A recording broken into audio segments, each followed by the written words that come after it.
Welcome back to Unboxing OD. I'm your host, Kenneth Pearson, co-founder and OD consultant at Pearson & Pearson LLC, and founder of Live a Haiku Life. Whether you're tuning in for the first time or you've been following along from the start, I'm excited to have you here. So far, we've covered some of the foundational elements of organizational development, from understanding change to exploring the role of communication.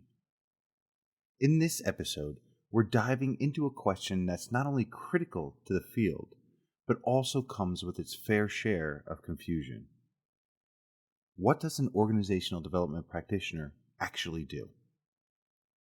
This question comes up often, sometimes with a touch of skepticism, and usually from someone who's either worked with an OD consultant or seen one pop into their organization asking too many questions. Let me share a great example from a listener. They write, "Hi Kenneth, I recently started working with an OD consultant, and I'm struggling to understand what their role is. They're asking a lot of questions, but I don't see them doing much. What exactly are they supposed to be doing, and how does that help my organization?" First, let me just say, this is such a relatable question. OD practitioners don't always have the most visible roles, which makes their work easy to misunderstand. But that's also part of their brilliance. They're like architects, designing the systems and strategies that allow organizations to thrive. So today, we're pulling back the curtain to explore what OD practitioners actually do, the skills they need to excel, and how seemingly invisible work leads to lasting change. To understand the role of an OD practitioner, it helps to think of them as organizational detectives and architects rolled into one. They diagnose problems, design solutions, and guide teams and leaders toward lasting change. But here's the key. OD isn't about slapping a quick fix on a problem. It's about uncovering the root causes and addressing them in a way that aligns with the organization's goals, culture, and people. Let's break it down with an example. Imagine an organization struggling with low employee engagement. A typical reaction might be to throw perks at the problem, pizza parties, gift cards, or maybe an inspirational poster or two. But an OD practitioner would take a different approach. They'd start by asking questions. Why are employees disengaged? Is it a leadership issue? Are people unclear about their roles? Is the company culture misaligned with its stated values? By digging into the underlying issues, they can design a solution that gets to the heart of the problem, rather than just addressing the symptoms. And this is where their work often feels invisible. They're not the ones running team meetings or launching initiatives. Instead, they're working behind the scenes to ensure that the processes, people, and culture align to make those initiatives successful. So what do OD practitioners actually do? The work of an OD practitioner is varied, but it all boils down to a few core activities. The first core activity is assessment and diagnosis. This is often the starting point. OD practitioners gather data through surveys, interviews, focus groups, and observations to understand what's really going on. Think of this phase as detective work. They're looking for patterns, pain points, and opportunities for growth. For instance, if there's high turnover, they're not just asking who's leaving, but why are they leaving? And what's the impact on the team? Next is designing interventions. Once the problem is clear, the practitioner develops strategies to address it. This could involve leadership training, redesigning workflows, or implementing new communication tools. The key is that these interventions are tailored to the organization's specific needs. There are no cookie-cutter solutions here. OD work is all about customization. Next, we have facilitation. OD practitioners often step in as facilitators, guiding teams through discussions, workshops, or problem-solving sessions. Their goal is to create a space where people feel safe to share their perspectives and work toward collaborative solutions. And let's be honest, if you've ever been in a meeting where tensions were high and nothing got resolved, you know how invaluable a skilled facilitator can be. The next we have is change management. Change is inevitable in any organization, but it's rarely easy. OD practitioners specialize in navigating the complexities of change, from crafting communication strategies to helping employees adapt. They focus on both the technical and emotional sides of change, ensuring that transitions are not only smooth, but also sustainable. Finally, we have culture shaping. Culture is the invisible glue that holds the organization together, or in some cases, the invisible weight holding it back.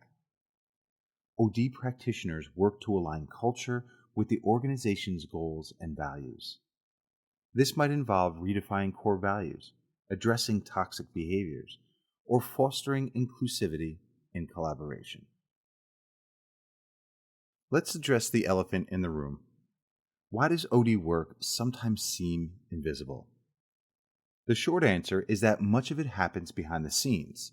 If you're expecting an OD practitioner to show up with a checklist and start fixing things, you're bound to be disappointed. Think of an OD practitioner like the coach of a championship team. They're not the ones scoring the goals or making tackles, but their influence is felt in every play. They design the strategy, identify the gaps, and create the conditions for success. Without them, the team might still win a few games, but it wouldn't reach its full potential. In the listener's case, the OD consultant's questions might feel repetitive or overly detailed, but they're actually critical for understanding the organization's challenges. Skipping this step would be like trying to build a house without checking the foundation. It might look fine at first, but it won't hold up over time. Now, let's talk about what makes a great OD practitioner. This is where the art and science of the field really come together. The first skill to focus on is facilitation and active listening. Facilitation is much more than running meetings. It's about creating environments where honest dialogue can happen. OD practitioners are masters at asking the right questions, listening deeply, and guiding conversations toward meaningful outcomes.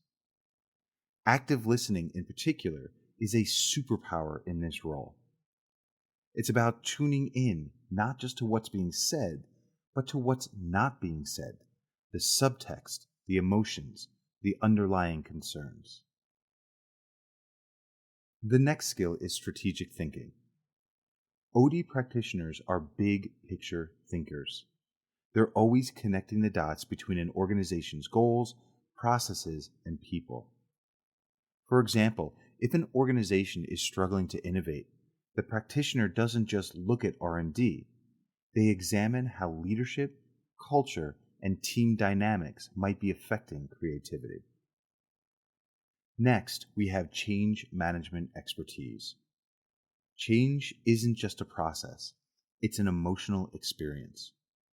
OD practitioners understand the psychology of change, why people resist it, how to buy build-in, and what it takes to make it stick. They guide organizations through transitions by addressing both the technical and human sides of change. Finally, we have cultural awareness. Every organization has a unique culture, and OD practitioners are experts at navigating these nuances.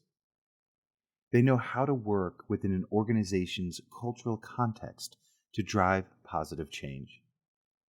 Whether it's building trust in a traditional organizational hierarchy or fostering collaboration in a fast-paced startup, they adapt their approach to fit the environment. So let's address a few myths that often come up about OD practitioners. Here's the first one. They're just HR with a fancy title. This one comes up a lot, but OD and HR are distinct fields. HR focuses on policies, compliance, and day-to-day employee management, while OD is about systemic, strategic change. Think of HR as the engine and OD as the mechanic fine-tuning the system. The second myth: they fix everything. The truth is, OD practitioners aren't magicians. They don't walk in with a toolbox and start fixing things. Instead, they partner with leaders and teams to co-create solutions. The success of any OD initiative depends on collaboration and shared ownership. And here's the final myth: they just talk a lot. Yes, OD practitioners ask a lot of questions, and yes, they talk a lot. But it's not aimless chatter. Every question is designed to uncover insights, challenge assumptions, and spark new ideas. Their role isn't to have all the answers, but to help the organization find them. So as we close out, what does an OD practitioner do? They assess, design, facilitate, and guide. They focus on aligning people, processes, and culture to create organizations that thrive. And while their work might not always be flashy or immediately visible, it's foundational to long-term success. As you think about today's episode, consider this. What challenges in your organization could benefit from the expertise of an OD practitioner? And how might understanding their role help you approach those challenges differently? Thank you for joining me for episode 4 of Unboxing OD. I hope today's conversation gave you a clearer picture of what an OD practitioner does and why their work is so essential. In our next episode, we'll dive into another big question. How do you measure success in organizational development? We'll explore the metrics and strategies that help organizations assess the impact of their OD initiatives and some of the metrics that make an OD practitioner successful in their role. I'd love to keep the conversation going. Connect with me on LinkedIn, share your thoughts, or send me your questions. Who knows, your question might inspire a future episode. Until next time, keep learning, keep growing, and take care of your organization and the people who make it thrive.